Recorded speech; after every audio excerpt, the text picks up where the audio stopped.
ไม่แล้วก็ตันยุคตันสมัยอยู่เสมอถ้าไผ่น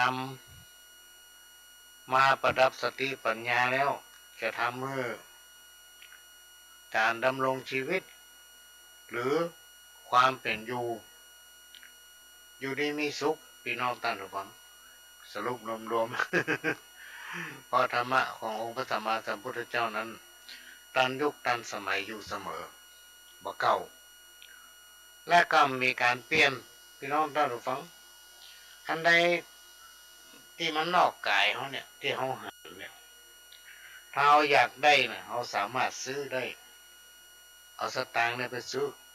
เป็นต้นว่าแก้วแหวนเงินทองหรือว่าอย่างต่างๆเนี่ยที่มันเป็นวัตถุ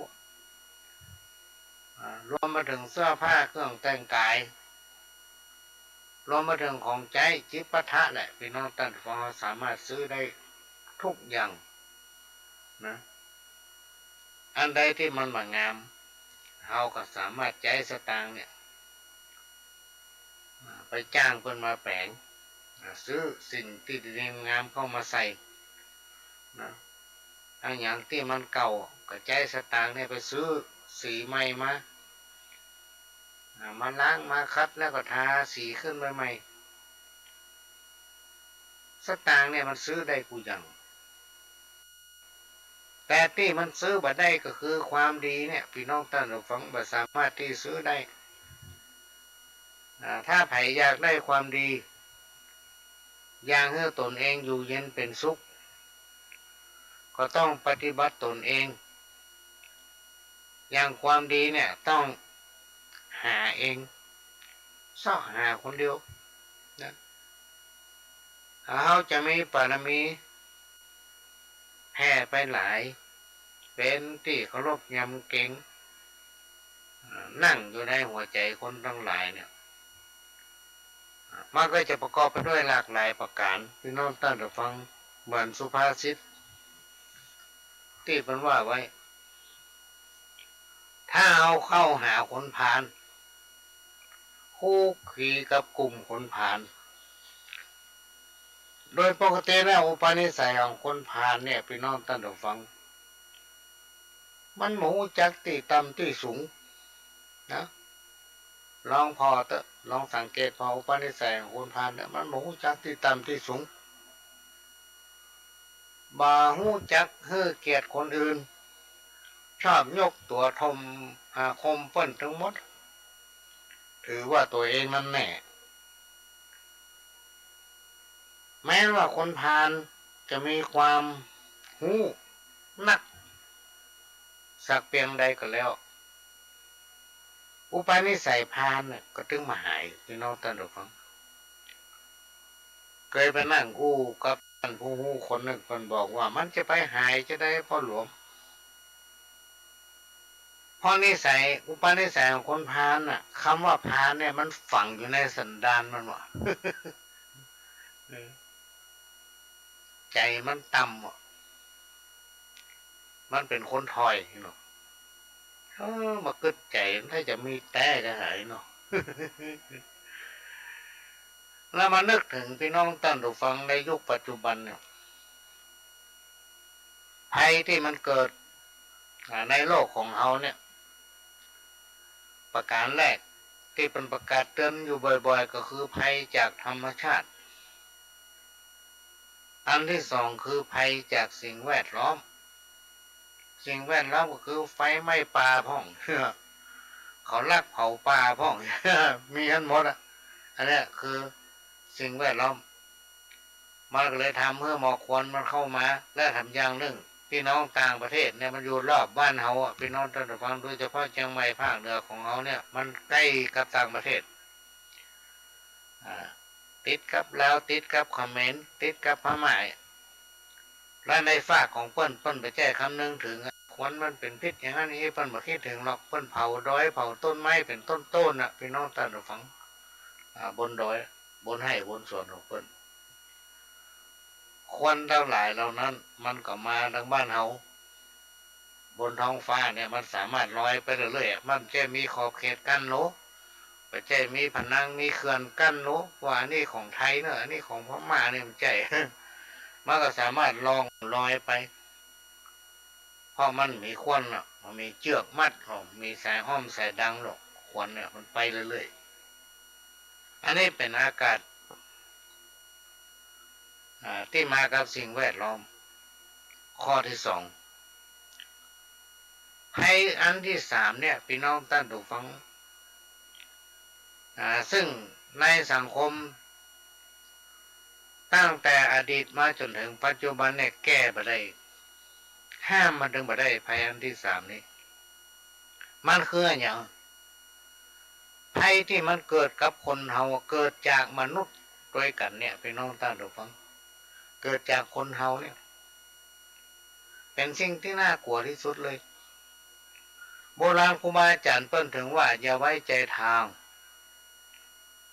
จะไปวางใจคนพอหน้ามาหันใจพี่น้องท่านผู้ฟังคนเฮาทั้งวันเนี่ยพอหน้ามาหันใจนะถ้าเฮาบ่รู้จักกันแต่เนี่ยเฮาบ่ได้คุกคีกับกันเนี่ยก็ให้ระมัดระวังไว้ดีที่สุด พี่น้องท่านผู้ฟังได้ยินข่าวอันนี้เป็นเรื่องที่เกิดขึ้นที่เฮาบ่คาดคิดว่ามันจะเป็นไปได้ไงแม้กระทั่งสามีของตนเองเนี่ยก็วางยาไม่เท็จจริงแค่ไหนเนี่ยเพิ่นกำลังพิสูจน์กันอยู่ฆ่าแม้กระทั่งผัวของตัวเก่ารวมไปถึงเพื่อนฝูงที่สนิทรวมไปถึงบุคคลที่เพิ่นเคารพนับถือกันนะพี่น้องท่านผู้ฟังเพราะว่าจะเป็นใจกว้างมีความเอื้อเฟื้อเผื่อแผ่ไผ่ขนาดไหนก็มาตายกับเพื่อนคนนี้เนี่ยเป็นภัยที่เกิดจากมนุษย์คนเฮาเองเนี่ยพี่น้องท่านผู้ฟังซึ่งมันแก้ไขมาได้แม้นว่าหลายๆฝ่ายจะน้อมนำเอาคุณธรรมจริยธรรมเผยแพร่บอกว่าจะเป็นตั้งสถานีวิทยุตั้งโทรทัศน์สปะนะจัดกิจกรรมวิถีธรรมวิถีพุทธเข้าสังคมชุมชนนักขนาดไหนพี่น้องท่านผู้ฟังแต่อุปนิสัยของคนถอยคนพาลเนี่ยมันยอมห้าบมันไปมันฟังแล้วในที่สุดมันก็มาก่อเหตุทำร้ายเนี่ยเฮ้อมนุษย์เนี่ยเฮ้อคนด้วยกันเนี่ยนะถึงขั้นต้องตายไปก็มีในปัจจุบันเนี่ยพี่น้องท่านผู้ฟังต่างบ้านต่างเมืองเปิ้นก็เปลี่ยนแปลงกฎหมายว่าโอ้อันนี้มันเบาไปโลกมันมาทำเพื่อคนเคล็ดลับคนที่กระทำผิดก็กระทำไปติ๊กก็แก้คนใหม่แก้แล้วแก้ทำฝ่ายทางธรรมะก็ค้นหาหลักธรรมที่มันเข้าใจง่ายเอามาอู้มาบอกมากล่าวว่าการคนเป็นคนดีนั้นมันคุ้มค่าของความเป็นคนที่สามารถทำตนเองให้เป็นแบบให้กับลูกกับหลานให้กับญาติกาพี่น้องให้คนในหมู่บ้านชุมชนโดยเฉพาะเป็นผู้นำถ้าต้องเป็นแบบให้เขาโดยนำเอาคุณธรรมจริยธรรมเนี่ยเข้าหมู่บ้านเข้าสังคมชุมชนนำปฏิบัติในครอบครัวของตัวเองเป็นอันดับแรกแล้วก็เผยแพร่ไปถึงพี่ถึงน้องถึงคนในหมู่บ้านชุมชนของตัวเก่าอันเนี้ยพี่น้องท่านผู้ฟังเป็นสิ่งที่นำมาฝากคนเฮาเนี่ยพี่น้องท่านผู้ฟังถึงขั้นก็ว่าได้สิ่งที่ตัวต้องการแล้วยังทำร้ายร่างกายเอาจนตายพี่น้องท่านผู้ฟังทำร้ายร่างกายเอาจนตายเนี่ย มันผิดจากความเป็นคนจิตใจนี่โอ้ยวัดค่ามาได้เลยพี่น้องท่านผู้ฟังเกิดมานี่กัปเปิลเสียเปล่ามันเสียชาติเกิดเนี่ยเป็นช่วงที่เฮาทั้งหลายได้อยู่เป็นเจ้าพุทธมาถึง2,500กว่าปีละ2,500กว่าปีละที่จริงพุทธศาสนานั้นมันมีหลักการพี่น้องท่านผู้ฟังถ้าใครสามารถนำปฏิบัติได้เนี่ยมันจะสามารถทำให้ตนเองอยู่เย็นเป็นสุขเป็นคนที่มีเกียรติเป็นคนที่มีบุญวาสนานะแล้วในที่สุดสิ่งที่มนุษย์ต้องการก็คือแก้วแหวนเงินคำความสุขสบายปราศจากโลคาพยาธิกินได้นอนหลับเพราะสิ่งที่เก่ามันนี่มันเกิดจากการกระทำถ้าเราทำความดีพี่น้องท่านผู้ฟังกินได้นอนหลับแต่ถ้าไฟหาทางบดีพี่น้องท่านผู้ฟังคิดบดีถึงวันเนี่ยแม้ว่าจะกินล้ำก็นอนบัดหลับถ้ามันไม่หิวแต่มันบัดหลับนะพี่น้องท่านผู้ฟังต้องคิดพอเถอะโดยเฉพาะบ้านปลายของชีวิตเนี่ยเขายังมาคิดถึงสิ่งที่มันจะทำเขาสุขกายสุขใจอันใดที่มันเป็นทุกข์ทางใจอย่าไปคิดก็จะไปคิดมันเนี่ยหยังเพราะอันใดก็แจ้งเฮาพี่น้องท่านผู้ฟังอันหยังข้องที่มันเป็นของเฮาถึงวันนี้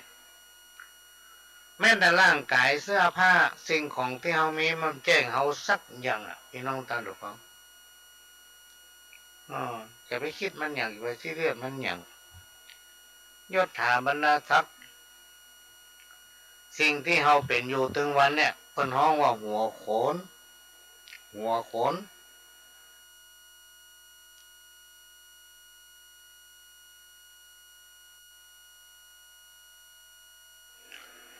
โลกของเฮาถึงวันเนี่ยเพิ่นฮ้องว่าโรงละครเป็นโรงละครแห่งชีวิตนะและเป็นเรื่องจริงที่เกิดขึ้นกับชีวิตของคนทุกคนพี่น้องท่านผู้ฟังอันนี้นำมาฝากเป็นข้อคิดว่าถ้าเราคบกับคนพาลพาลก็จะพาเราไปหาความผิดเพราะนิสัยของคนพาลเนี่ยมันถึงว่าไผดีแล้วมันก็มู้จักที่ต่ำที่สูงมู้ว่าอันไหนควรอันไหนบ่ควรแม้นว่าคนที่เป็นคนพาลเนี่ยมันจะมีความรู้นักหนาปาปั้นเรียนจบสูงมีประสบการณ์มาหลากหลายอุปนิสัยของพาลนะมันถึงมาหายเพราะมันฝังอยู่ในสันดานเหมือนกับคนหนึ่งคนหู้ฟังอันนี้ก็เอามาขึ้นต้นในรายการวันนี้เป็นวันพฤหัสที่4 พฤษภาคมพุทธศักราช2566ขึ้น15ค่ำเดือน8เหนือเป็นห้องเดือน8เป็งเนาะเป็นวันชัดมงคลพี่น้องท่านผู้ฟังวันนี้มีวัดวาต่างๆกับปฏิบัติกิจในทางพุทธศาสนากันตอนเช้าก็มีการทำบุญตักบาตรตอนภาคกลางวันก็หลายวัดหลายวามีการทำบุญประเพณีส่งน้ำพระธาตุทำบุญอย่างต่างๆภาคค่ำก็มีการอบรมสูตรโยโกห้องแล้วก็ฟังปาฐกถาธรรมวัดไผ่วัดมันก็มีญาติโยมหลายผู้หลายท่านที่ทำบุญขึ้นบ้านใหม่ ทำบุญขึ้นบ้านใหม่ก็มีหลายท่านพี่น้องท่านผู้ฟังที่ พ่อหลวงก็ต้องงดไม่ได้ไปหาบางที่ก็จะขึ้นศาลเจ้าที่บางที่ก็จะขึ้นศาลพระภูมิเนี่ยไปบ่ได้วันนี้มันเป็นวันศีลใหญ่ก็เลยของดขอยั้งเดี๋ยววันหนึ่งแต่งดไปหลายที่แล้วก็ยังมีหำที่หนึ่งพี่น้องท่านผู้ฟังก็คือบ้านเนี่ยใกล้ๆวัดเนี่ยก็จะแปลงห้องกระจกขอไปขึ้นเต้าตั้งสี่ไปพรมน้ำมนต์ฮื้อไปรวยข้าวตอกดอกไม้ฮื้อตามความเข้าใจก็คือน่าจะแปลงสถานที่ปฏิบัติธรรมพี่น้องท่านผู้ฟังในส่วนตัวของเพิ่นก็เลยหันว่าเพิ่นคิดดีแล้วจะทำความดีเนาะก็เลยไปอนุโมทนาเหตุกรรมแล้วก็ปีกมาอยู่บ้านมาทำนั่นทำนี่พี่น้องท่านผู้ฟังเนื่องจากว่าช่วงนี้บ่ค่อยว่าง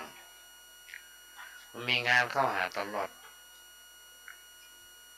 บางทีเราก็อยากจะยุดจะย่างของแต่ก็มันเป็นโมเดลกันก็เลยยุดทางใดก็ไม่ได้และก็ในวันที่7นี้ก็พอดีมีโยมท่านหนึ่งอยู่ในเมืองเนี่ยพี่น้องท่านผู้ฟังก็คือคุณธนูพินโยภูมินนะเพิ่นก็มาปลูกบ้านอยู่ในเมืองเนี่ยก็ว่าจะใครทำบุญเกี่ยวกับทำบุญเอาง่ายๆเนี่ยก็เลยว่าเป็นยังวันที่7นั้นเป็นวันอาทิตย์พอดีก็เลยนำเรียนท่านผู้อำนวยการสถานีแล้วก็รวดนิมนต์พระสงฆ์ของวัดฝ่ายหิน5 รูปเวลา9 โมงก็จะมาที่กลางเวียงเนี่ยพี่น้องท่านผู้ฟังก็เป็นโมเดลกันละกันมาได้แล้วก็วันที่9ก็มีงานทำบุญบ้านใหม่แล้วก็แต่งงาน อันนี้ขอสงวนน้ำก่อนเพราะบ่ได้ขออนุญาตเพิ่นว่าจะมาอู้ในสถานีวิทยุบ้านใหม่แต่งงานก็ขอไปช่วยและในวันที่11นี่ก็จะไปปุ้นพี่น้องท่านผู้ฟังวันที่11นี่มันตรงกับวันอย่างจำไม่ได้ละจะไปที่จังหวัดพะเยาก็จะไปตั้งแต่ตี 4 ถึง 5ละกว่าจะปิดกันนู่นค่ำบอกพี่น้องท่านผู้ฟังช่วงนี้การงานติดกันอันนี้ก็ขอแจ้งทราบบางทีมันมาหากันไม่ได้มาออกรายการไม่ได้เมื่อเสาร์อาทิตย์ที่ผ่านมาได้ดูเหมือนไม่ได้มาปาพี่น้องท่านผู้ฟังพฤหัสที่ผ่านมาก็ดูเหมือนไม่ได้ป้ากันเนื่องจากว่ามีภารกิจหลายอันหลายอย่างภารกิจต่างๆเนี่ยมันมาสัมพันธ์กับชีวิตพี่น้องท่านผู้ฟังคนเราจะต้องมีการทำมาหากินนะจะต้องมีอาชีพแม้ว่ามันมาแน่นอนก็ต้องทำคนโบราณบอกเก่าปกกันเลยว่าชีวิตของคนเราเนี่ยมันมีความสัมพันธ์กับอาชีพก็คือหน้าที่การงานถ้าชีวิตไม่ได้สัมพันธ์กับอาชีพหรือว่าหน้าที่การงานมันจะอยู่ไม่ได้โดยเฉพาะในภาวะถึงวันเนี่ยพี่น้องท่านผู้ฟังมันจะมีข้าเฮาเดือดร้อนกันไปทั่วโลกคำเดียวน้ำมันแปลงวันพุธน้ำมันลดลงวันเธอน้ำมันแปลงพัดเปลี่ยนกันอยู่ฮั่นอันนี้มันเป็นหนทางที่สปะสินค้าต่างๆเนี่ยมันขึ้นราคาพี่น้องท่านผู้ฟังก็ลองสังเกตพิจารณาพอน้ำมันขึ้นวันนี้สินค้าทุกอย่างเริ่มขึ้นแล้วบอกกองน้ำมันลดสินค้ามันบัดลดพี่น้องท่านผู้ฟังมันก็ขึ้นอยู่ยังเก่าเลย เพราะฉะนั้นภาวะอย่างเงี้ยมันเดือดร้อนกันไปทั่วโลกประเทศกับบ้านเรา โดยเฉพาะคนที่อยู่เมืองเหนือเขาเนี่ยพี่น้องท่านผู้ฟังโชคดีที่สุดเพราะมันเป็นบ้านเป็นเมืองที่มีอู่เข้าอู่น้ำนะในน้ำมีป่าในนามีเข้าต่ำสันดอยพี่น้องท่านผู้ฟังโอ้ประเดี๋ยวเปิ้นขยันมันเพียรปลูกกันลำวานเข้าคนห้องว่าเข้าอะไรอย่างเข้าดอยกะเข้าให้ดอยเป็นม่อนเป็นม่อนแน่คนเราไม่จะต้องมีอาชีพเลย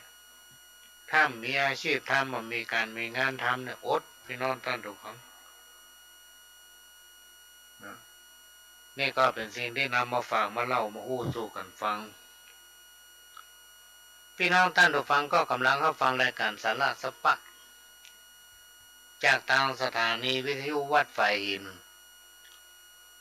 FM 104.5 เมกะเฮิรตซ์วัดไฟหินนั้นเป็นของพี่น้องคนฟังทุกท่านเป็นเจ้าของที่เราจะต้องช่วยกันทนุบำรุงพี่น้องท่านฟังแล้วเราจะได้อยู่ด้วยกันไปเหมือนเมาที่เราอยู่กันไปเหมือนเนี่ยเพราะอย่างเพราะว่าสถานีมันบรรลุไงมันมีการทนุบำรุงเราก็ต้องช่วยกันคนละเล็กละน้อยเพราะตามสถานีก็ไม่ได้แสวงหาประโยชน์อย่างสักอย่างคนที่มาออกรายการก็จะมีนะพี่น้องท่านผู้ฟังเป็นจิตอาสาที่เข้ามาพบปะพี่น้องท่านผู้ฟังนำเอาสาระร้อยอ่านปันเรื่องจากประสบการณ์พ่องจากที่ได้หู้ได้หันจากที่ได้เรียนรู้กับครูบาอาจารย์มาเล่ามาอู้สู่กันฟังแบบชาวบ้านเนี่ยพี่น้องท่านผู้ฟังโอกาสที่เราจะไปหากันทุกบ้านเนี่ยมันเป็นไปไม่ได้เขาลองสังเกตดูสมัยก่อนพี่น้องท่านผู้ฟังถ้าคนบ้านใกล้บ้านเหนือสบายเนี่ยเพิ่นจะเอี้ยวหากันลูกพัดเว้นเอี้ยวหากันเต็มบ้านเต็มเฮือนอย่างมาเดี๋ยวนี้จะไปหากันนี่มันยากพี่น้องท่านผู้ฟังบอกว่าเมื่อวันเมื่อคืนนะอันนี้มันเป็นเรื่องจริงที่มันเกิดขึ้นกับสังคมชุมชนเราที่บ้านเหนือเกิดบ้านใต้ตะกอนเข้าวิทย์แรงล้นอาการเนี่ยขอยืมเข้าสักจานได้โคตรเท่ากันไปแล้วลูกประเด็นนี้ไปยืมไผ่ได้เอาบางทีบางเตื้อบางบ้านบางหลังเนี่ยมีเตาไฟซ้ำไปซื้อเอามาง่ายเอามากินแล้วก็ล้างถ้วยไปซื้อเอามากินที่บ้านแต่ถ้าเขาทำอาหารคนเดียวก็เสี่ยงนักเลยเขาซื้อกันนะพี่น้องท่านผู้ฟังกินมาเสี่ยงก็เดี๋ยวบูดเลยเพราะอย่างอากาศมันร้อนอากาศร้อนเนี่ยพี่น้องท่านผู้ฟังเพื่อระมัดระวังตัวเก่ารักษาสุขภาพนะเจ้าว่าร้อนเราไปอาบน้ำติ๊กๆเป็นอันตรายต่อสุขภาพบางคนไปออกแดดปิดเข้ามาในห้องมานั่งกินน้ำมานั่งกินข้าวหันในข่าวทีวีไปน้องเติ้ลฟังตั้งไงลงก็ตายไปหลายคนนะเพราะความร้อนแต่อุบัติเหตุอุบัติภัยอย่างต่างๆเนี่ยบอกว่าจะเป็นภัยอันใดก็แล้วแต่เนี่ยสิ่งที่เราควรระมัดระวังคือภัยจากมนุษย์เหมือนกันเนี่ยอันนี้ร้ายแรงภัยจากธรรมชาตินี่เพิ่นถึงข่าวหรอกเวลานั้นวันนั้นจะมีพายุฝนฟ้าจะผ่าฟ้าจะห้องฝนจะตกลมจะมีอย่าลมจะมาแห้งคือเพิ่นจะประกาศโลกยิ่งในสมัยปัจจุบันเนี่ยมันตันสมัยพี่น้องท่านผู้ฟังมันออกในโทรศัพท์นะ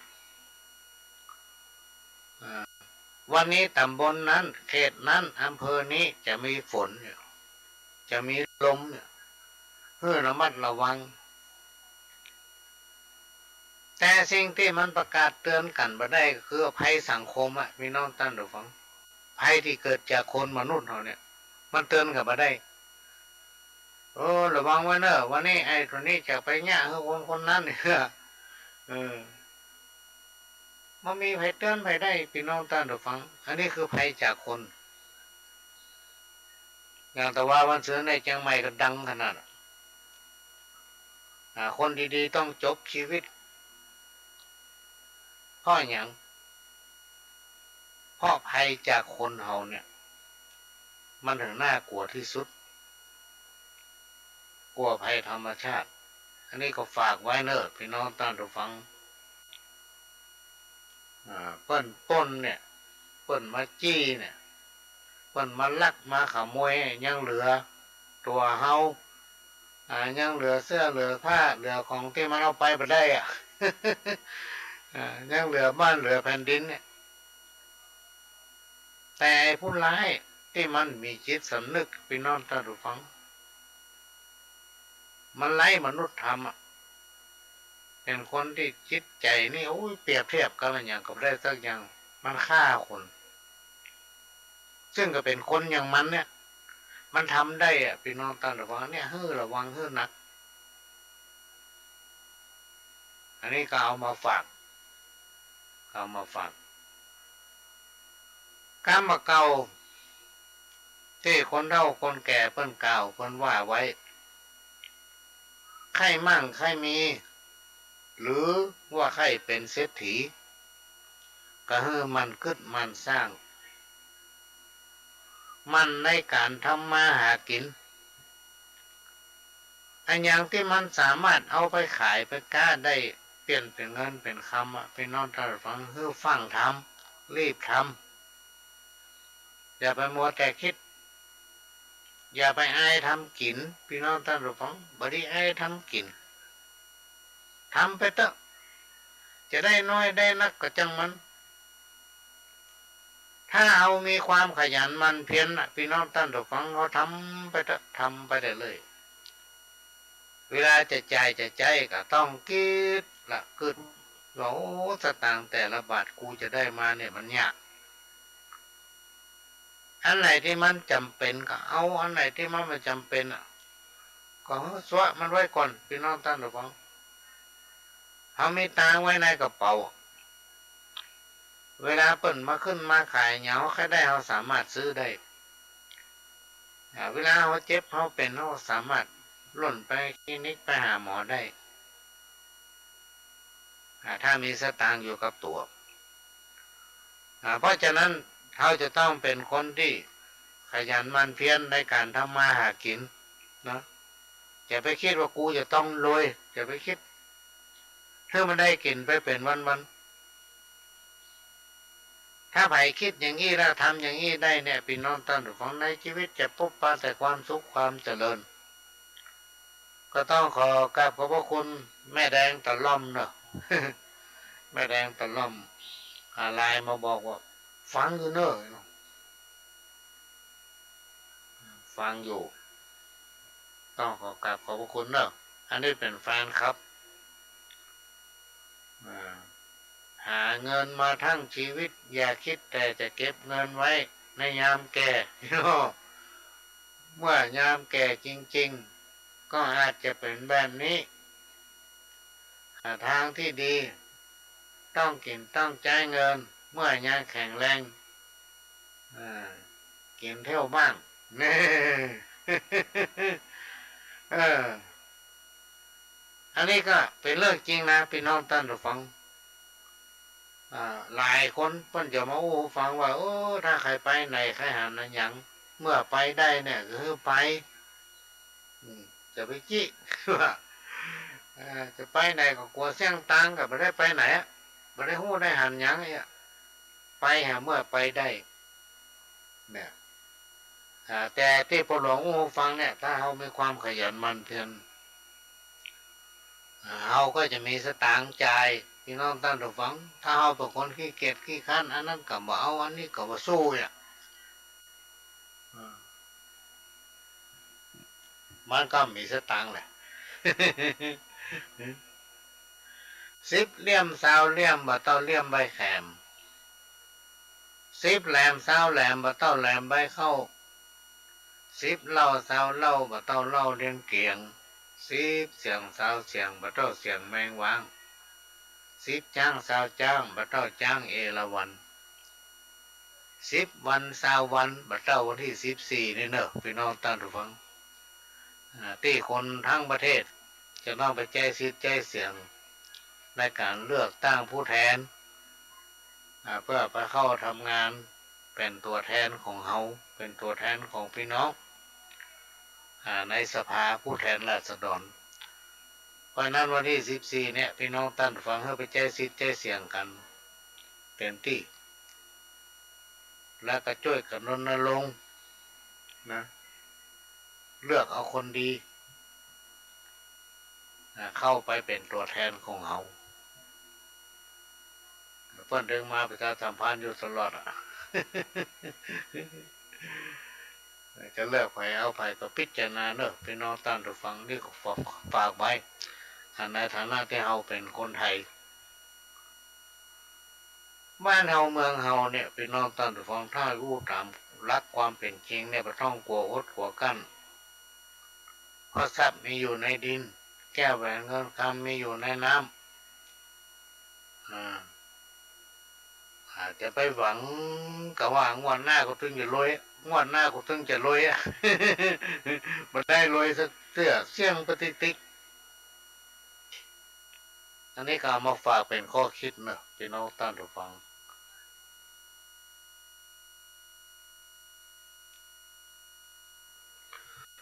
วันนี้จะอยู่กับพี่น้องท่านผู้ฟังถึง5 ทุ่มเนื่องจากว่ารายการต่อจากพ่อหลวงเนี่ยเปิ้นมีภารกิจก็จะอยู่กับพี่น้องท่านฟังถึง5 ทุ่มอดใจฟังไปม่วนมาม่วนก็ฟังไปเพราะเวลามี2 ชั่วโมงประเด็นนี้กำลังได้เกิน1 ชั่วโมงอยู่นะหมอนั่นไลน์มาบอกโอ้ผมขับรถจากเชียงใหม่ประเด็นนี้เลยละปูนมาละปหลวงเนี่ยมันย่างอู้ตัวก็ไปย่างได้แต่เพื่อนอู้เนาะมันเป็นรายการที่ต้องอู้พี่น้องท่านผู้ฟังการเปิดเพลงนี่ก็ไม่เป็นบางเตื้อถ้าซ่อหามาเปิดก็เปิดให้ฟังเนาะซ่อหามาได้นะแต่บอยากจะเปิดเพราะอย่างพ่อเอาขวดไปโดนทะเลคาซิดเปิดพี่น้องท่านผู้ฟังพ่อมาเดิมมีลิขสิทธิ์มานะขนาดพิมพ์หนังสือขายยังเขียนตั้งใต้สงวนลิขสิทธิ์หมดโอ้เลยไปแปลงมาขายอย่างยังมาตำหานั้นไว้ในตู้ฮั่นจะไปเขียนขายอย่างเขียนขายให้เปิ้นเปิดไปเนี่ยได้ก็เป็นเรื่องของเปิ้นกับมาสงวนลิขสิทธิ์แล้วมาขายให้เปิ้นมีตำราไว้ในตู้มีสตางค์มากินมาใจเอาไว้ให้เปิ้นยืมเนี่ยพี่น้องท่านผู้ฟังคนแต่ก่อนเพิ่นว่าไว้นะมันไม่แต่นะพี่น้องท่านผู้ฟังคนฉลาดน้อยมักจะอู้นักจนเป็นที่รำคาญพ่อมันอู้นักนี่หลายคนนะพี่น้องท่านผู้ฟังที่เขารู้จักมันอู้นักเขาก็เลยกลัวได้ปะมันขี้ข้านฟังแล้วมันตรงกันข้ามกับคนที่เปิ้นฉลาดเนี่ยคนที่เปิ้นฉลาดนักเปิ้นจะอู้น้อยเดียวหรือว่าคนหู้น่ะเปิ้นจะอู้น้อยเดียวอู้กำ2 กำแต่คนที่หู้พ่องหูพ่องเลยอู้ถึงแบบยังเตียวไปมันยังเอิ้นใส่อู้ตัวเนี่ยเอิ้นเนี่ยกลัวสุดๆเลยกลัวได้ปะเรื่องในอดีตอย่าเก็บมาเล่าเรื่องเก่าอย่าเก็บมาลื้อฟื้นเรื่องอื่นๆอย่าเก็บมาคิดคนเราทุกคนพี่น้องท่านผู้ฟังล้วนแต่มีปัญหาชีวิตเหมือนกันทุกคนครูบาอาจารย์ท่านบอกว่าจงทำจิตให้เป็นปกติบดีตีโพยตีพายก็อย่างที่เคยนำมาอู้ในรายการที่ต้องนำอู้เจือพี่น้องท่านผู้ฟังเอามาอู้เจือเพราะอย่างต้องการกระตุ้นให้ความคิดให้ความจ ของพี่น้องท่านผู้ฟังจำไว้ยังยังเพราะอย่างทุกอย่างมันใจจีรังอย่างยืนพี่น้องท่านผู้ฟังใจจีรังอย่างยืนจะเปรียบเทียบก็ร้องไว้พ่อหงอีเกน่ะที่เป็นเล่นอีเกเป็นพญาเจ้าเมืองเป็นเทวดาเนี่ยเป็นเจ้าหงหินเป็นเจ้านั่นเจ้าอันนี้เดี๋ยวสดเขาตั้งหลังผ้าม่านหรือเป็นไอ้แก้วไอ้คำนั่นน่ะในชีวิตของคนเขาอย่างนั้นน่ะทุกอย่างมันเป็นหัวขนพี่น้องท่านทุกท่าน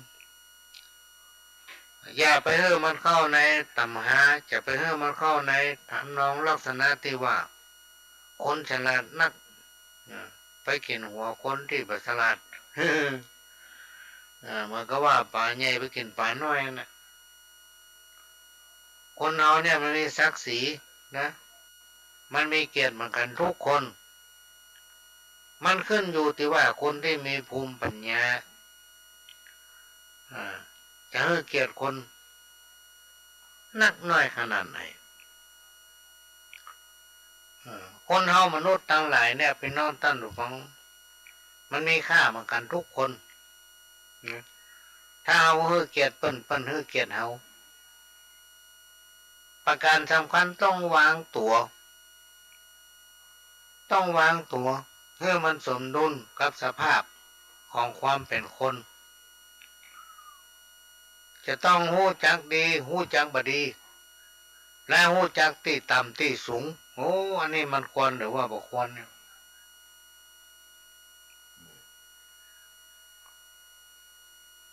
มนุษย์โสคือตัวเป็นคนจิตใจเป็นคนมนุษย์สเปโตคือตัวเป็นคนใจมืดมนเป็นเปรตเป็นเดรัจฉาน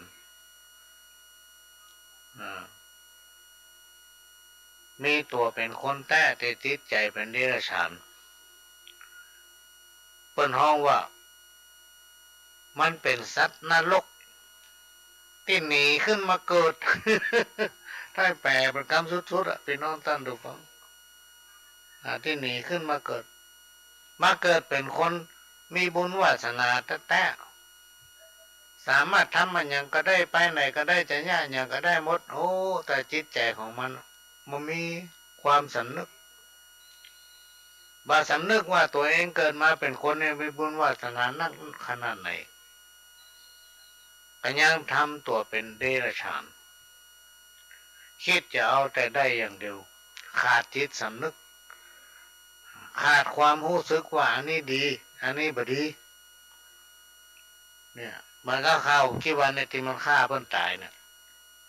ได้อย่างสมใจกูยังฆ่าเพิ่นอยู่พี่น้องท่านผู้ฟังอันนี้คือมีจิตใจที่ขาดความเป็นคน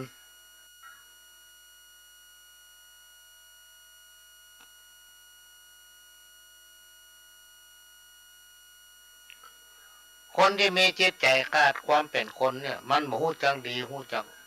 บ่ดีพี่น้องท่านฟังอันนั้นดีอันนี้บ่ดีมันบ่ฮู้มันจะเอาอย่างเดียวคนประเภทนี้เปิ้นฮ้องว่าเกิดมาเสียเปล่าเป็นคนกระเปิ้นเสียเปล่ามนุษย์โลกนี้มากมีทรัพย์สนตัวในสากลมีจนล้นห้องต่างเผ่าพันธุ์หลาย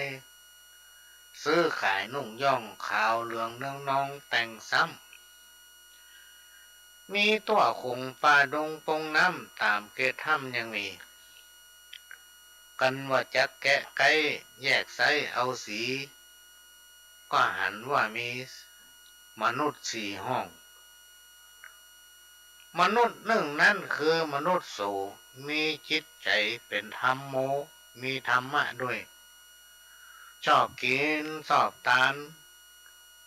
ข้าวหวานน้ำกล้วยของอื่นตุยพ่ำพร้อมฮักเปื่อนบ้านลานจองบ่มีขี้โม้โอ้อวดใหญ่โตผยองเสาะให้หาเงินทองตามกองจะได้ ซ่อหากินเลี้ยงไส้สืบวันไปจุมือบรรโลภอ้ำของเงินทองจ่ายซื้อเป็นของเปิ้นฮื้อยอมเอาบะกงบะลักหลีกเลี่ยงบุบตีถอยหนีเรื่องค่าในใจมีกรุณาเอื้อเฟื้อใจนึกถึงตัวยังกลัวเจ็บเนื้อทุกเมื่ออันวันคืนต้องนึกถึงใจเปิ้นและเอามาใส่ใจตัวพี่น้องตั้งดูฟังอันเนี้ยเปิ้นห้องว่ามนุษย์โสเป็นผู้ที่มีศีลมีธรรมอยู่ในจิตในใจมีความเอื้อเฟื้อมีความเคารพยำเกรงและเก่งใจคนอื่นคนที่มีพื้นฐานดีนั้นจะมีอุปนิสัยเป็นผู้มีความคิดมากับคำคนโบราณเพิ่นบอกเป็นผู้ที่มีความล่ำปิดบ่คิดข่มเหงบ่เป็นนักเลงบ่ข่มขู่ชาวบ้านบ่ใช้อำนาจในทางที่ผิดบ่หันแก้ตัวเองบ่คิดเข้าหาตัวเก่าอันนี้เป็นสิ่งที่น่ากลัวพี่น้องท่านผู้ฟังถ้ามนุษย์คนเฮาบ่มีความกึศบ่มีการพิจารณานะยิ่งไปอยู่ใกล้คนพาลแบบเนี้ยอุปนิสัยเป็นพาลไปทำตัวโอ้จ่าป้าไทยใครจ่าปากด้านคนอื่นฟังเปิ้นรำคาญฟังแล้วมันม่วนไพเราะนะบางทีโคตรคล้ายถอยนี้ก็เก่งใจมันเนี่ย แต่คนที่มีความคิดนะใจความอยู่สูงของตัวเก่าพระคมแข็งผู้ที่ต่ำกว่าจะอู้อย่างกันนี่ไปเก่งใจไผพี่น้องท่านผู้ฟังเปิ้นฮ้องว่าเป็นมนุษย์เสียเปล่านะมนุษย์เปโตจิตใจโกบละบะเชื่อบาปกรรมหรือว่าบาปกล้านำไปทำใจเป็นบ้ามูสาสุราบะเวนคำสอนองค์พระพุทธมันตึงประจำ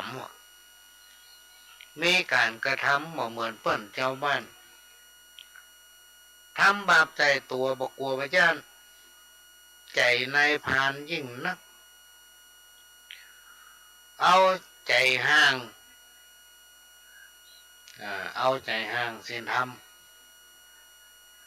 หรือว่าห่างพระคำสอนของพระเอาละกว้างหันจะเนี่ยยังขาดความอ่านคิดในจิตคิดถึงแก่กรรมนะคิดถึงแต่กรรมในใจบ่มีศีลธรรมใจดำเหือดแห้งใจดำเหือดแห้งอันนี้เป็นห้องมนุษย์เปโตรเพราะในจิตสำนึกของตัว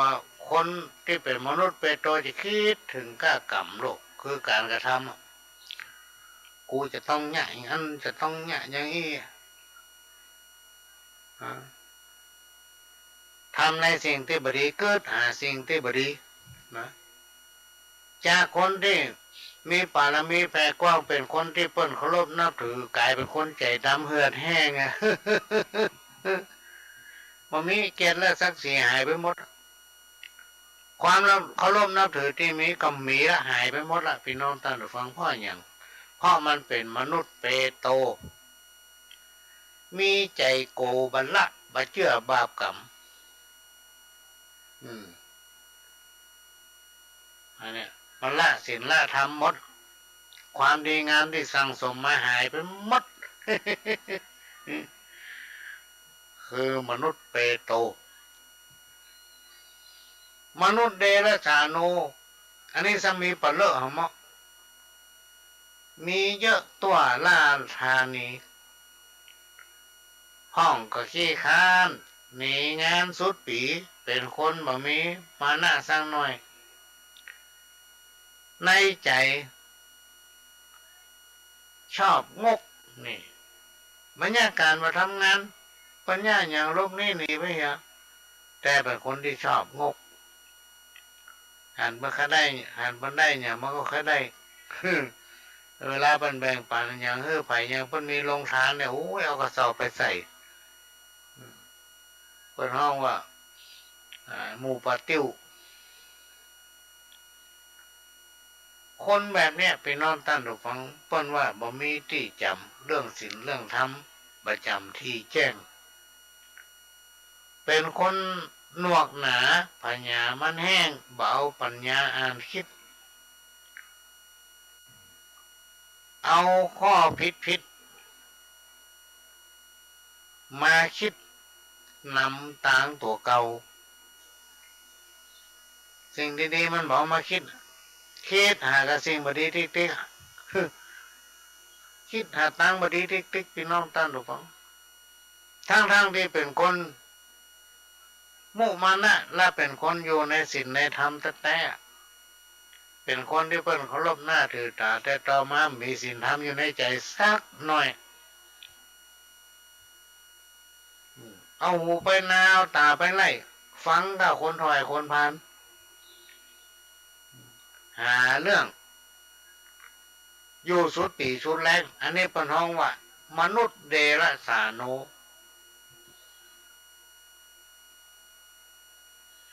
เนี่ยก็นำมาฝากนะพี่น้องท่านผู้ฟังทั้งที่ว่าธรรมะขององค์พระสัมมาสัมพุทธเจ้าเนี่ยเปิ้นเอามาฝากมาต้องซื้อเวลามีการมีงานที่ไหนในฐานะที่เขาเป็นเจ้าพุทธเนี่ยเพิ่นจะมีเทศธรรมนะพี่น้องท่านผู้ฟังเพิ่นจะมีธรรมะหรือพระเถระครูบาอาจารย์ผู้ที่เป็นประธานสงฆ์เพิ่นจะมีสัมโมทนิยกถาก่อนที่คือศีลคือพรบัจดบัจจำบัสนใจพี่น้องท่านผู้ฟังหันพิษเป็นถูกอันนี้เป็นสิ่งที่น่ากลัวขนาดเป็นภัยจากมนุษย์ที่หลายคนต้องการจะหลีกเลี่ยงเพราะฉะนั้นเราจะหลีกเลี่ยงได้อย่างใดเนี่ยฝากไว้เนอะพี่น้องท่านผู้ฟังคือพิจารณาว่าเราจะหลีกเลี่ยงภัยจากมนุษย์ได้อย่างใดนะพยายามจะไปให้มันเกิดอย่าไว้ใจทางอย่าวางใจคนมันจะทำให้เราเดือดร้อนเชื่อกันนั่งได้พอดีนะพี่น้องท่านผู้ฟังหูเบานักก็พอดีนะพี่น้องท่านผู้ฟังการเสียหูคนเนี่ยทำให้เสียชีวิตได้อันนี้ก็นำมาฝากเด้อพี่น้องท่านผู้ฟังด้วยความที่ว่าเป็นห่วงว่าในยุคปัจจุบันเนี่ยสังคมมันมีหลากหลายคนมันมีหลากหลายพี่น้องท่านผู้ฟังเขาพอตัวแล้วเขามาหันใจสิ่งที่หลายๆคนคิดว่ามันน่าจะทำแต่มันทำได้พี่น้องท่านผู้ฟังเพราะจิตใจมันไร้ศีลธรรมเกิดมาเป็นคนเสียเปล่าในฐานะที่เราต้องหลายเป็นเจ้าพุทธเราถือว่าคนประเภทเนี้ยที่มันสามารถฆ่าคนเหมือนกันได้พี่น้องท่านผู้ฟังสามารถลบสามารถโกงสามารถกระทำมาอย่างก็ได้ข่มเหงคนผู้ด้อยกว่าโตและก็ขนาดถึงขั้นทำเมื่อคนที่ตัวอย่างได้ ตายอ่ะพี่น้องท่านผู้ฟังคนคนนี้มันใจคน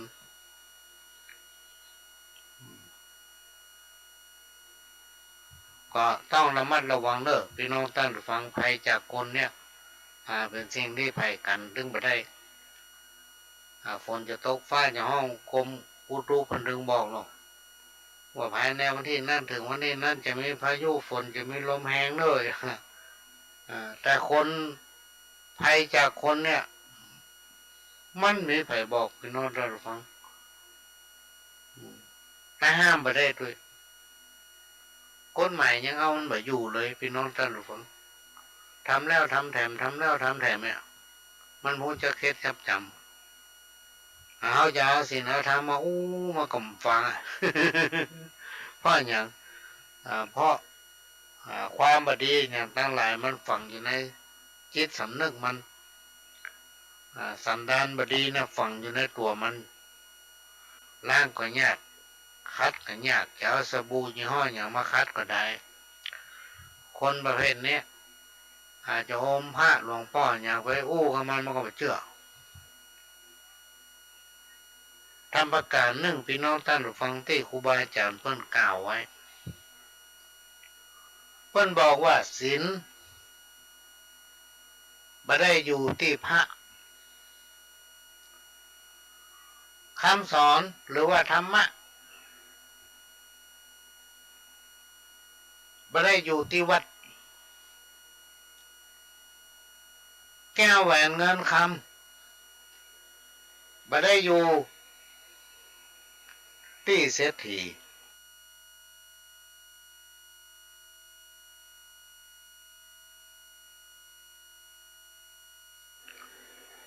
ศีลเนี่ยมันอยู่ที่ใจของคนเฮาเนี่ยพี่น้องท่านผู้ฟังมันอยู่ที่จิตสำนึกของคนเฮาศีลธรรมเนี่ยอันนี้มันไม่ดีโลอันนี้มันดีอยู่ที่ตัวของเขาอยู่ที่จิตใจของเขาถ้าจิตใจไผ่ดีมีธรรมะธรรมะเนี่ยพี่น้องท่านผู้ฟังมันจะช่วยเตือนสติถ้าเมื่อมีปัญญาลักแหลมหรือว่าเสียบแหลมสามารถบริหารกิจการบริหารตัวเขาได้เพราะในสติปัญญามีศีลมีธรรมมีธรรมะรักษาจิตใจคนจะดีบดีอยู่ที่ปากกับใจพี่น้องท่านผู้ฟังหลายๆคนปากดีแต่ใจไปหำย่างเนี่ยอันนั้นก็เป็นไรหำละบางคนนี่ปากว่าแต่ใจในบะตามจะเอางามเอาน้ำใส่มาล้างต่างหน้าถ้าเอาอยากจะจักไผ่เข้าใกล้คนคนนั้นบางคนมันบ่ได้นะพี่น้องท่านผู้ฟังน้ำไหลไฟดับแต่ตัวเองปฏิบัติทำแบบหนึ่งเต้าที่ผ่านมาเนี่ยมีหลายคนเก่งขนาดน่ะจนเขายอมให้คนคนนี้มีไหวพริบปฏิภาณการกันจานี่ไผ่บะเต้าแต่การปฏิบัติตัวมานะบัดดีพี่น้องท่านผู้ฟังเพราะฉะนั้นถ้าเราอยากจะจักไผ่ต้องหาคนนั้น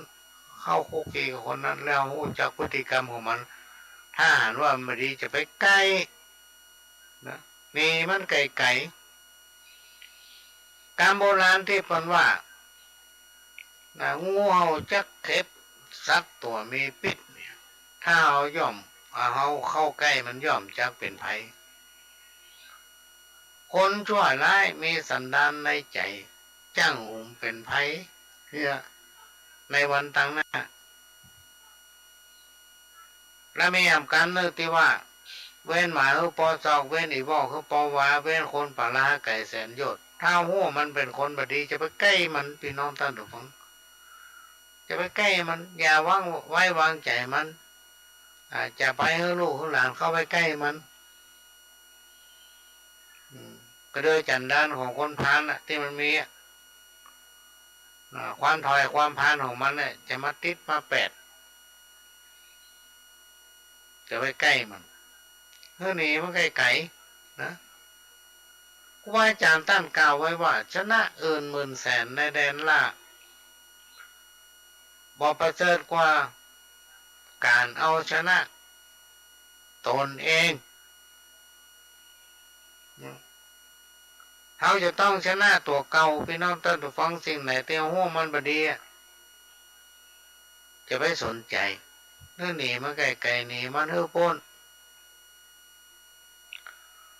ถ้าเอาเข้าหามันเนี่ยมันจะทำให้สติของเขานะฟั่นเฟือนสิ่งที่ผมเคยคิดก็คิดนะบางคนนี่นอนคิดคืนหุ่งบางคนจนเป็นโรคซึมเศร้ามาได้บาปกรรมจะลงโทษมันหายห้ำอยู่นะอันเนี้ยเป็นสัจธรรมพี่น้องตัดฝังคนเท่านี้เนี่ยอย่างใดได้อย่างอันบาปบุญคุณและโทษมันมีที่ยังหันมันเป็นดีอยู่ได้ถึงวันเนี่ยพ่อหยามมันบัดตันเตื้อ มันบัดตันเตื้อวะ ครูบาอาจารย์บอกว่าถ้าผู้ใดชนะตนเองได้นะเป็นผู้ที่มีความเลิศมีความประเสริฐเหมาะ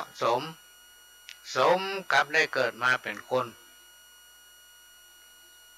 เพราะฉะนั้นจงใจเวลาที่มีทำแต่สิ่งดีๆ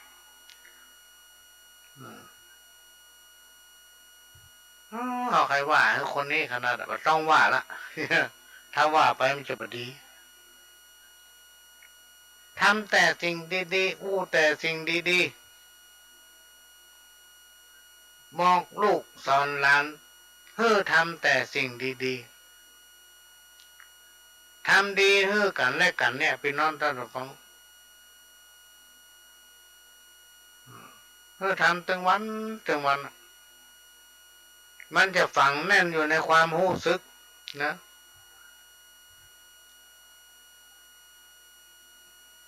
มันจะประเสริฐกว่าการมีชีวิตนักประดายมีอายุนักประดายแต่ประสนใจจะทำความดีพี่น้องท่านทุกคน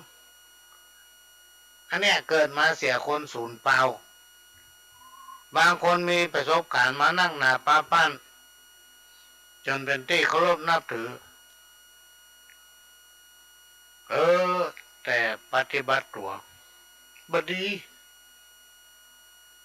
กระทำตัวบดีเป็นคนที่ไม่ยอมรับความจริงเวลาเพิ่นโอ้ความจริงเขาใส่โคตรอันเนี้ยพี่น้องท่านผู้ฟังเป็นสิ่งที่นักปราชญ์ราชบัณฑิตเพิ่นกลัวขนาดกลัวไปป้าคนชั่วที่มันคิดว่ามันทำดี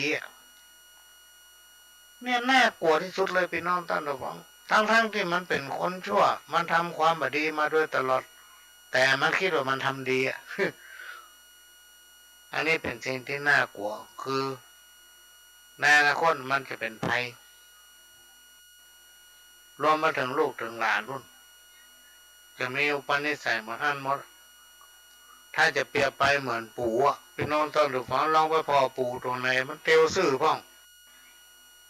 ก็ไม่ไปเตียวซื่ออย่างใดมันมี8 แข้ง8 ขากันนะ มันกดไปกดมากดไปกดมา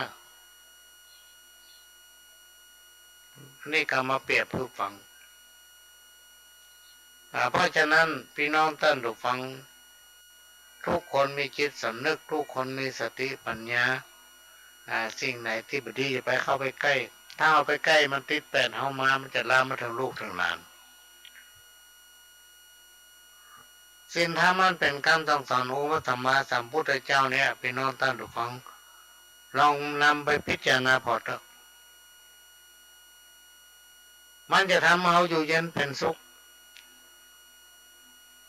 เมื่อเราทำแต่ความดีมันเป็นบุญเป็นกุศลเพื่อแผ่ไปถึงลูกถึงหลานไม่ลูกไม่หลานก็เป็นคนดีไม่ลูกไม่เต้าก็อยู่ถ้อยฟังกรรมพี่น้องท่านผู้ฟังบ่กั้นบ่ยากเวลาตายไปก็ไม่ต้องกลัวไปตกอเวจี เฮาบ่ต้องวิตกต่อวิบากกรรมที่จะเกิดกับเฮาในภายหน้าเพราะเฮาบ่ได้ทำอย่างในสิ่งที่บ่ดีพี่น้องท่านผู้ฟัง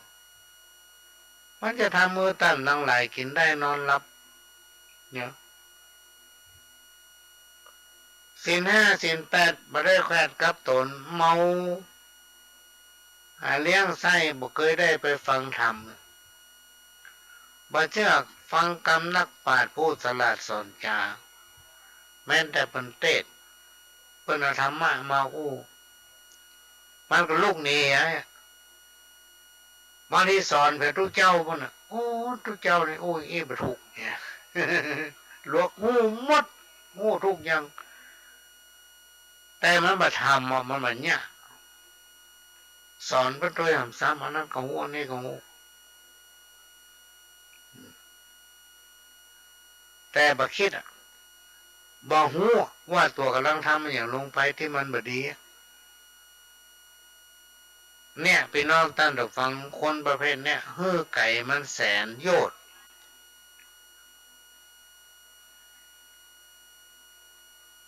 คนประเภทนี้กันดับจีวีกาภาคตายละจากเมืองคนในธรรมเพิ่นบอกว่าย่อมจักเอาตนไปเกิดในกำเนิดอาบายตกนรกหลายน้อยใหญ่ตุกเอาไม่เมินนานเพราะกรรมบันดาลจักลาบการพ้นจากอเวจีวิบากยังมีเหลือเศษก็จักได้ไปเกิดเป็นเปรตและอสุรกาย อันนี้นายทำเป็นว่าไว้น่ะพี่น้องท่านผู้ฟัง นี่ก็นำมาฝากมาโอ้ฟัง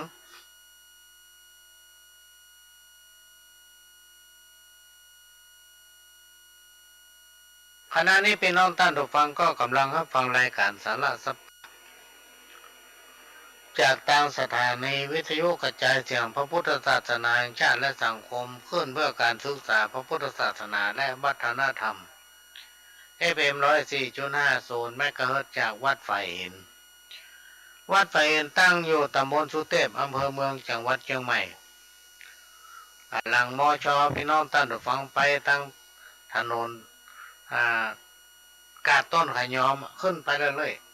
ๆวัดไฟหินสถานีวิทยุวัดไฟหินนั้นเป็นของพี่น้องคนบางทุกท่านเป็นเจ้าของที่เราช่วยกันทนุบำรุงได้มีไผ่มาหัวพี่น้องท่านผู้ฟังโอนสตางค์เข้าบัญชีสถานีวิทยุแล้วก็ส่งอย่างเอาปนห้องมาไปใจเป็นสลิปส่งข้อความมาได้บริจาคเงินเข้าบัญชีของสถานีไป300 บาทแล้วมันเป็นภาษาอังกฤษหมดพี่น้องท่านผู้ฟังส่งข้อความมาเนาะเป็นไผ่หมูต้องขออนุโมทนาบุญกับไผ่หมู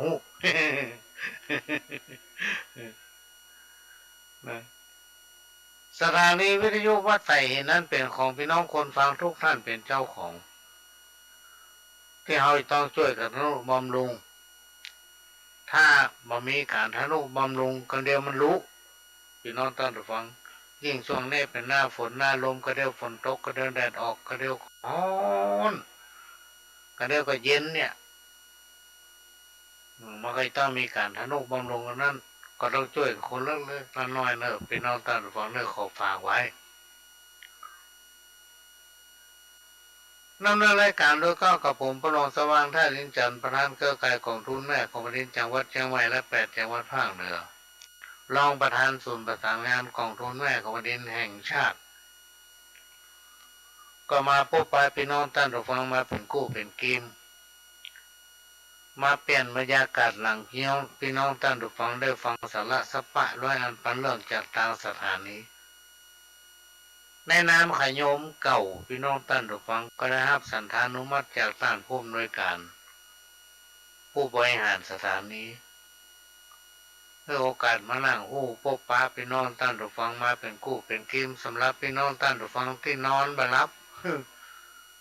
ฟังบานี้สักคำไปจบสักเตื้อมันเป็นรายการที่เพิ่นให้พี่น้องท่านผู้ฟังเอาก็นำเอาสิ่งทั้งหลายเราเนี่ยมาฟังก็มาเจือนะเจือเพราะอย่างต้องมาเจือเพื่อพี่น้องท่านผู้ฟังจะได้จำมันเป็นรายการที่เราอ่อนต้องบอกฟังนะพี่น้องท่านผู้ฟังเหมือนกันนะแต่ฟังมันนัก ฟังมันนัก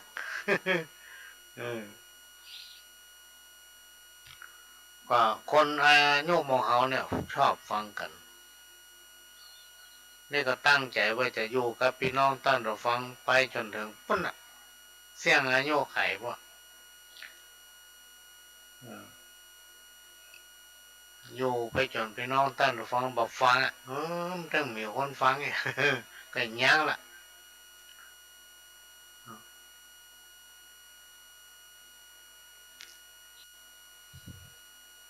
ก็จะนำเอาสาระมาเล่าให้ฟังพี่น้องท่านผู้ฟังมีข่าวบทหนึ่งที่เป็นเขียนมานี่ก็อ่านไปหลายเตือนนะวันนี้ไลน์มาขออ่านทำจะฟังได้ลูกก็คือคนลายจำพวกนะมันบอกว่า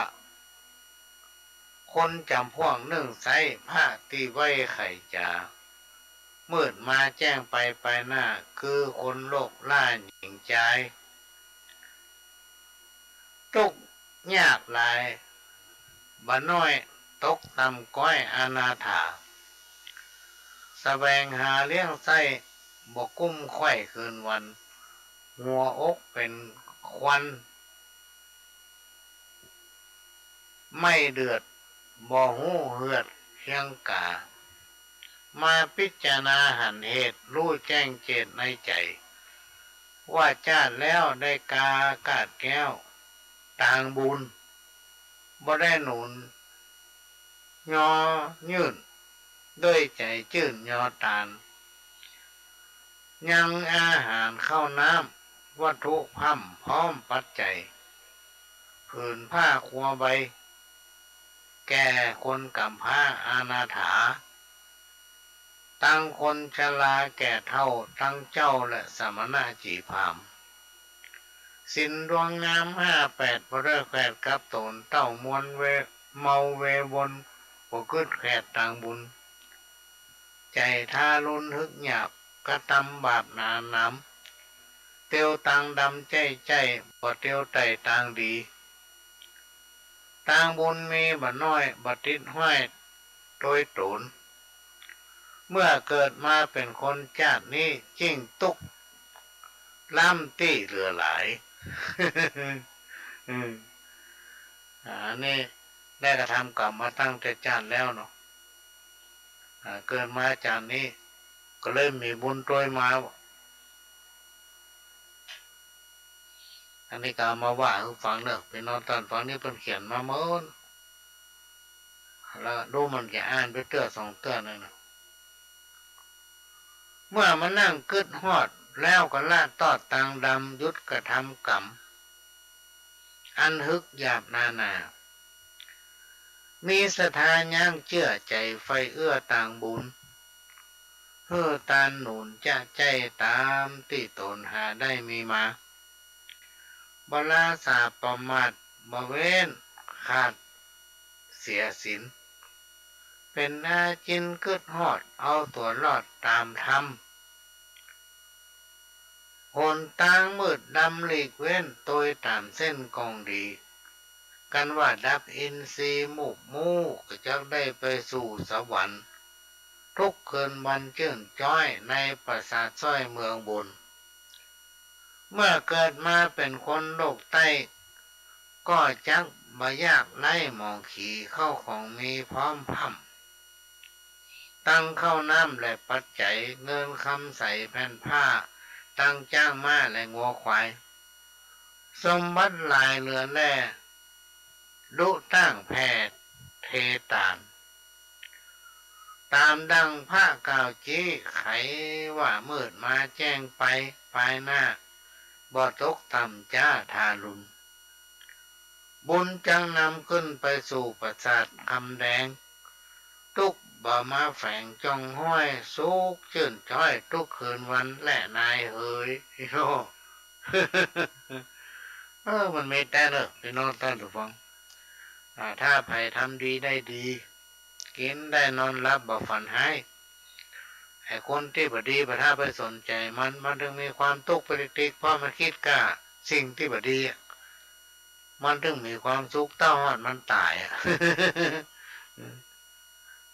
กับแจ้งเปิ้นเนี่ยพี่น้องท่านฟังเปิ้นมือแจ้ง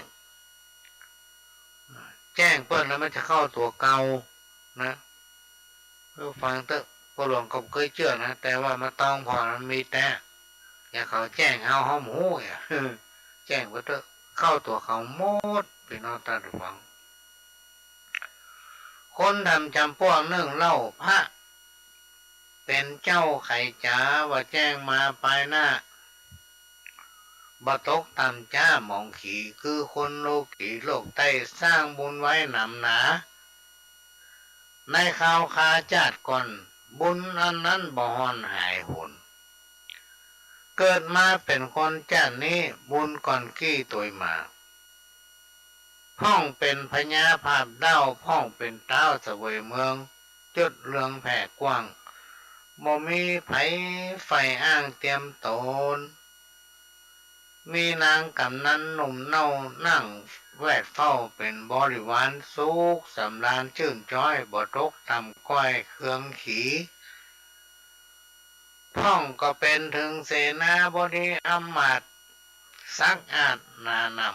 ำเป็นปุโรหิตายศใหญ่รู้แจ้งไข่ต่างดีเข้าของมีถมนามีปัญญาด้านสอดหู้แจ้งรอดตามธรรมว่าบุญจักนำมาเกิดเอากำเนิดเมืองคนจริงบัทาลนอยากไล่กันว่ามรณากาภาคตายละจากเมืองคนย่อมเอาตนไปเกิดในที่ประเสริฐเจยบานมีความสุขสำราญบ่พรยิ่งกว่าจัดก่อนเดิมฮอน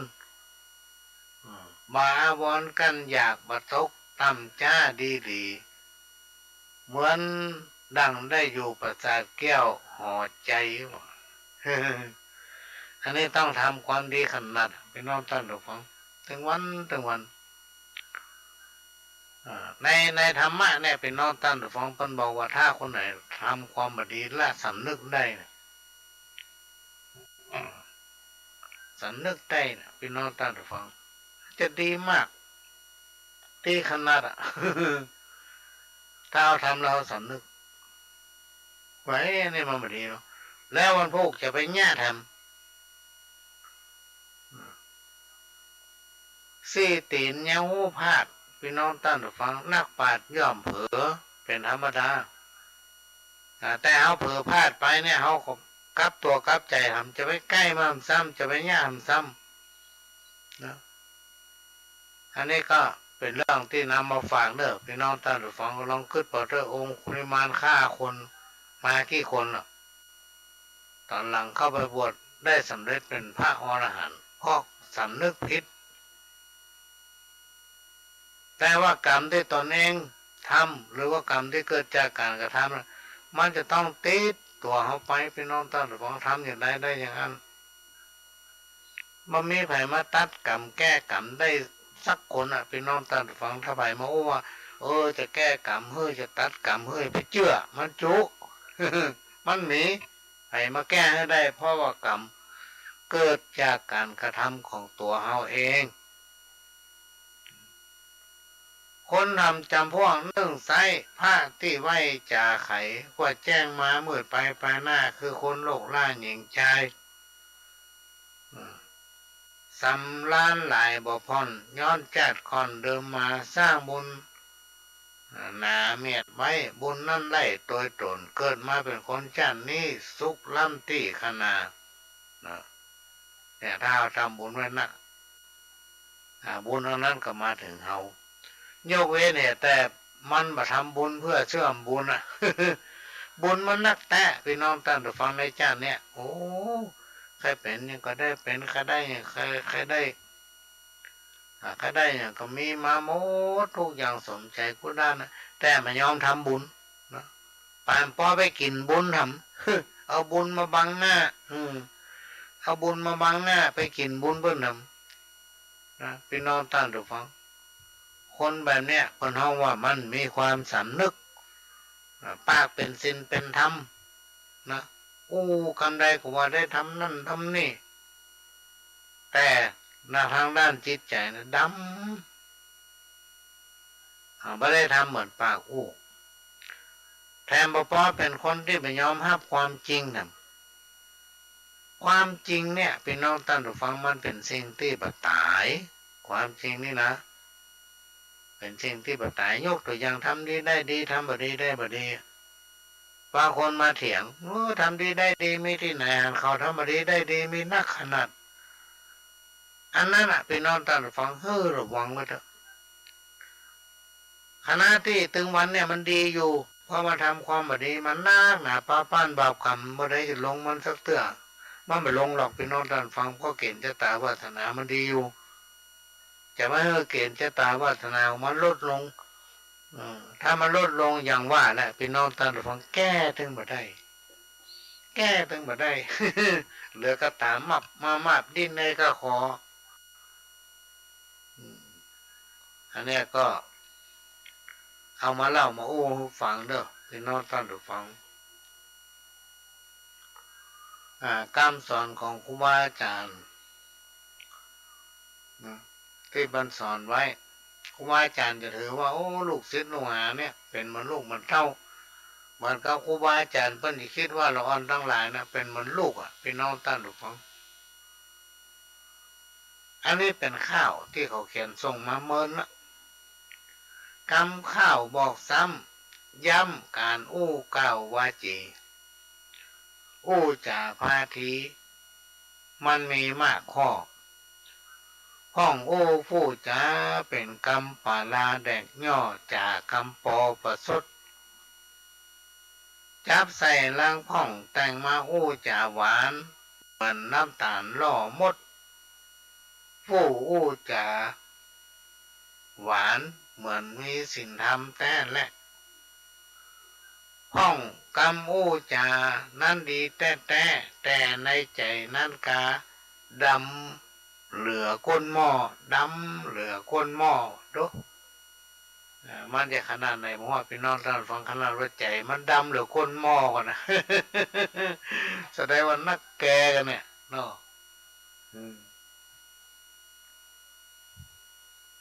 นี่ก็มาเล่ามาฟังเนาะพี่น้องท่านฟังสิ่งใดที่มันดีก็เก็บไว้ประดับสติปัญญา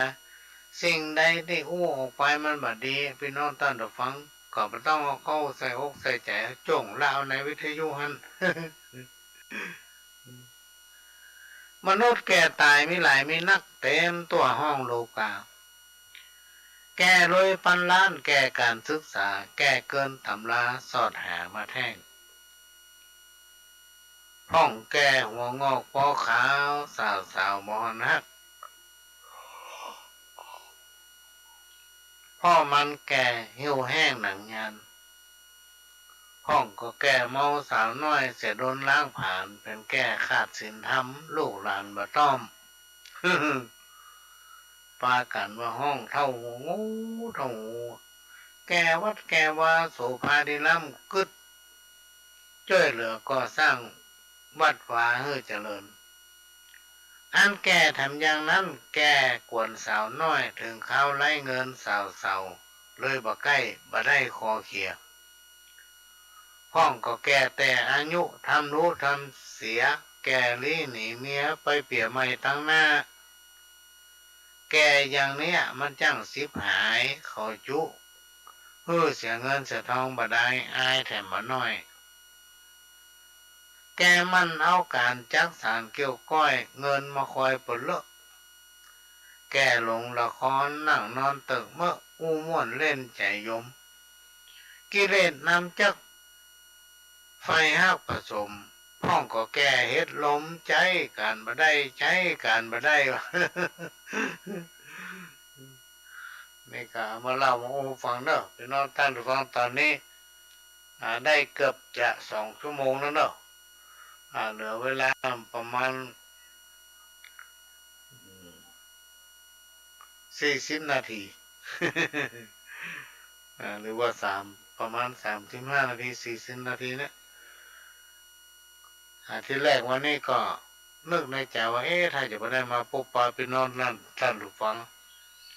เนื่องจากว่าเป็นวันสำคัญในทางพุทธศาสนาและก็ในระดับของประเทศวันนี้ตามสถานีก็จะมีการถ่ายทอดหรือมีภารกิจอะไรอย่างสักอย่างใกล้เนาะพอดีก็นะครับการอนุเคราะห์เมตตาจากท่านผู้อำนวยการสถานีของวัดไฟเห็นว่าพระหลวงก็เข้ารายการตามปกติเนอะและทำอันหนึ่งก็คือรายการหลังจากที่พระหลวงเนี่ยเปิ้นติดภารกิจตามหลักและทุกวันพฤหัสเราจะอยู่ด้วยกันตั้งแต่3 ทุ่มถึง4 ทุ่มแต่วันนี้เราอยู่ด้วยกันถึง5 ทุ่มเนอะพี่น้องท่านผู้ฟังและก็เป็นประจำทุกวันเสาร์4 โมงถึง6 โมงแมลงเป็นประจำทุกวันอาทิตย์บ่าย โมงถึงบ่าย 3ช่วงค่ำก็5 โมงถึง6 โมงเมื่ออาทิตย์ที่ผ่านมาไม่ได้พบปะสักกรรมเนื่องจากว่าติดภารกิจที่มันมีความสัมพันธ์กับอาชีพก็เลยไม่ได้มาปะสักกรรมอันนี้ก็นำเอาสาระสัพพะร้อยอันปันเรื่องเนี่ยพี่น้องท่านฟังมาอู้ฟังนะสิ่งไหนที่มันทำเมื่อพี่น้องท่านฟังแสลงใจก็ต้องเก็บไปคิดเนอะ ต้องเก็บไปคิดผู้ดำเนินรายการก็ต้องการจะมาเปลี่ยนบรรยากาศให้พี่น้องท่านฟังสาระเก่าพ่องไม่พ่องก็อดฟังกันไปพี่น้องท่านฟังตอนนี้ก็จะหาเพลงเพื่อมาฟังก่อนจะเอาเพลงเอาวิญญาณแม่ก็แล้วกันเพราะวันนี้เป็นวันเดือนเพ็ญเนาะไผ่ที่ได้ตามกันเข้ากันน้ำให้แม่ให้แม่ให้พ่อเนาะก็ตรวจน้ำเพื่อเปิ้ลเห็นเนอะตรวจน้ำเพื่อเปิ้ลเปิ้ลก็จะได้ประทานพรพบปะแต่สิ่งดีๆ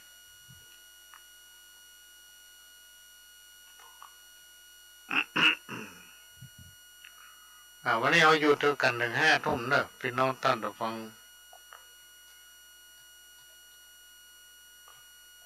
ก็จะเอาเพลง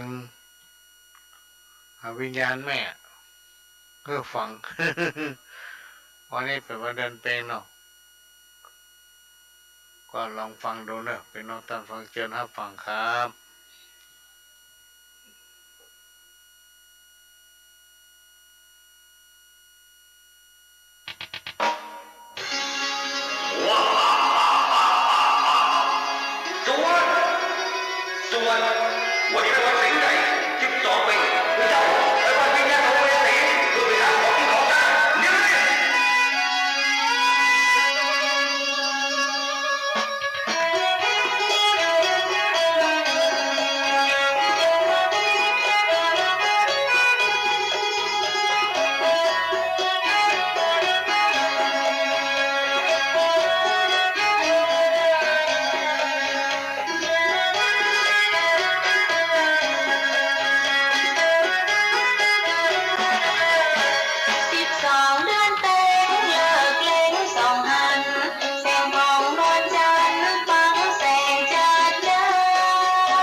นเล็กนานามาให้หาลูก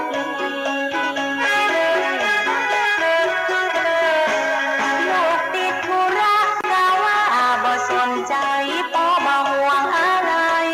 ดวงไทยแม่เจ้าไม่ส่วนเสียสุราน้ำเหล้าเมากินปลากินข้าวเจ้ากลืนได้ลงคอปีใหม่หนึ่งเดือนในเมื่อมาขอลูกแหลงหน้าหอบอกให้พ่อนะเอาไว้เงินก่อนเถอะเงินบ่เยอะเอื้อเนอมรดกตกค้างป่าวางทับศูนย์ลูกหลานลืมบุญคุณบ่นึกถึงคุณค่าตั้งแต่นี้ไปยาวไกลไปนะคือสู่นั้นกาตกต่ำเพียงดินไรเข้าของสินทรัพย์จนอับทำกินมีแต่ข้าวมนทินมีสินเต็มบ้านมีแต่ความชิบหายให้ไหนก็กันทำให้เวว่าเกิดคนละหนทั่วทุกตำบลชุมชนหมู่บ้านหล่นแล่นไปน้ำที่สาสีดานหัวหุยสองสานมองว่านา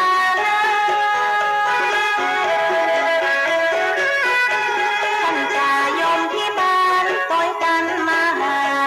จับมัดยายาส่งโลกาลมไปเพราะว่าหมดเวลาจำเป็นต้องลาพ่อควายลงพาบ้านเจ้าขาขอเวลาก่อนบอกพระเจ้าขอรอลูกแถมสักหน่อยยังบ่ได้กินหยังสักเก้าเกินก้อยน้ำหวานน้ำอ้อยน้ำย้อยปลายใบ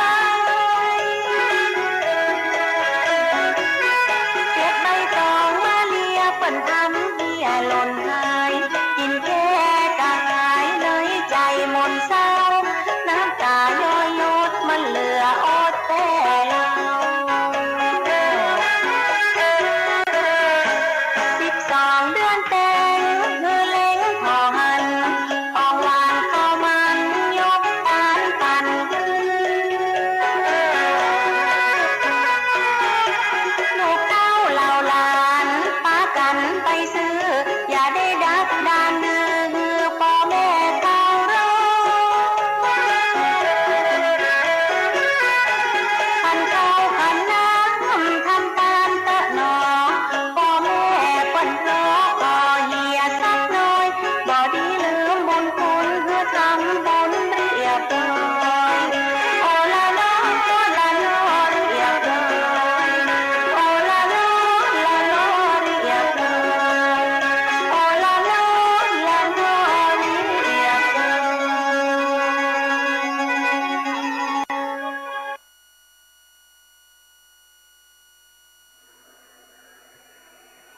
วันนี้เป็นเดือนเพ็ญพอดีพี่น้องท่านผู้ฟังไผ่พ่อง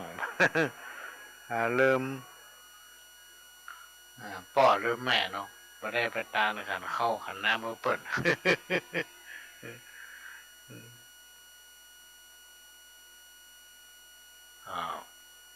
ฟังไว้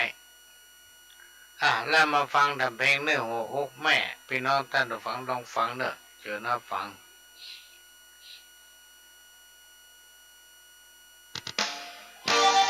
โอ้ยเจ้าลูกฮักแม่จ๋าไข่จ๋า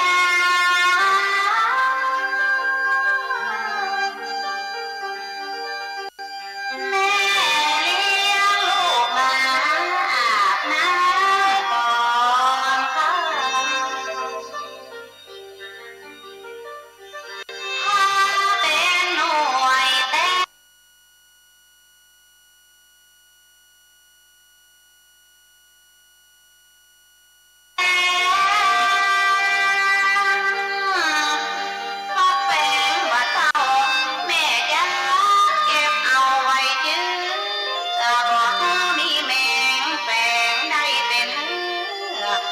ว่าสิเสือความงามเสียดายลูกฮักมีเสียน้ำตา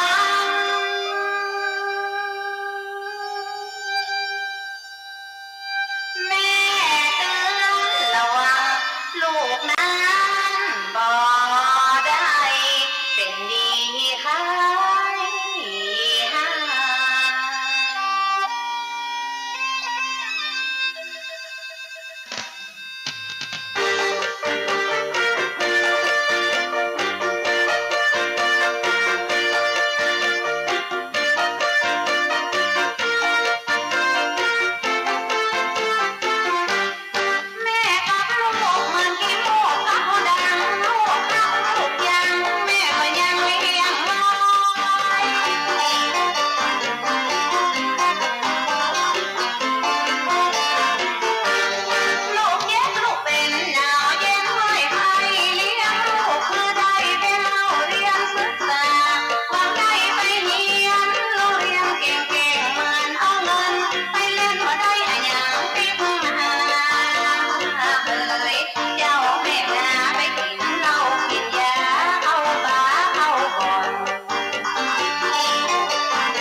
อันปันเรื่องจากทางสถานีวิทยุกระจายเสียงพระพุทธศาสนาแห่งชาติและสังคมขึ้นเพื่อการศึกษาพระพุทธศาสนาและวัฒนธรรม FM 104.50 เมกะเฮิรตซ์จากวัดไฟหินวัดไฟหินตั้งอยู่หลังมหาวิทยาลัยเชียงใหม่ตำบลสุเทพอำเภอเมืองจังหวัดเชียงใหม่หลังมช.พี่น้องท่านผู้ฟังซึ่งเป็นวิทยุของพี่น้องคนฟังทุกท่านเป็นเจ้าของก็ช่วยกันทนุบำรุงพี่น้องท่านผู้ฟังตามกำลังของท่านก็ไปที่ธนาคารแล้วก็แจ้งเจ้าที่ธนาคารว่าขอเอาสตางค์เนี่ยโอนเข้าบัญชีสถานีกำเตอะแม่จะทนุบำรุงสถานีตามกำลังของฝ่ายของมันนี่ก็เป็นรายการที่ขโยมเก่านำเอาสาระสัพพะมาเล่ามาอู้สู่กันฟังสิ่งที่หันว่ามันมีประโยชน์ก็ฝากไว้ประดับสติปัญญาสิ่งใดที่ฟังแล้วมันมีประโยชน์ขอละไว้ในวิทยุหันไม่ต้องออกไปพี่น้องท่านผู้ฟังก่อนที่จะนำรายการจากปาก็จะกำมาเก่ามาอู้ฟัง2-3 ข้อ ของกินแมวบดีเอาไว้ใกล้ฝาของกินหมาบดีเอาไว้ต่ำมีความหมายว่าอาหารหรือของกินได้ก็ตามที่แมวมันชอบบดีเอาไว้ใกล้ฝาแล้วอาหารอันใดก็ตามที่น้องท่านฟังที่หมามันชอบก็บดีเอาไว้ต่ำเปรียบเหมือนคนเราตึงวันเนี่ยพี่น้องท่านผู้ฟังมีของดีมีราคากาสินบดีเอาแขวนไว้ห้อยไว้ตามหิมหน้าต่างมันล่อแหลมต่อโจรขโมยมันอ่านมางัดเอาไป อันนี้เป็นกรรมการที่เป็นเล่าไว้ก็อย่าไว้ใจทางอย่าวางใจคนภัยสังคมที่มันมีอยู่ถึงวันเนี่ย1มันเป็นภัยธรรมชาติ2อันเป็นภัยเกิดจากสิ่งแวดล้อมอันที่3ที่สำคัญที่สุดคือภัยจากคนมนุษย์เนี่ยพี่น้องท่านผู้ฟังระมัดระวังเวลาหมดเวลาละพ่อหลวงก็จะขอนำรายการนี้จากพี่น้องท่านผู้ฟังไปก่อนขอทุกคนทุกท่านนอนรับฝันดีมากันคู่คนพี่น้องท่านผู้ฟังก้อยป้ากันใหม่ในโอกาสหน้าขอสวัสดีครับ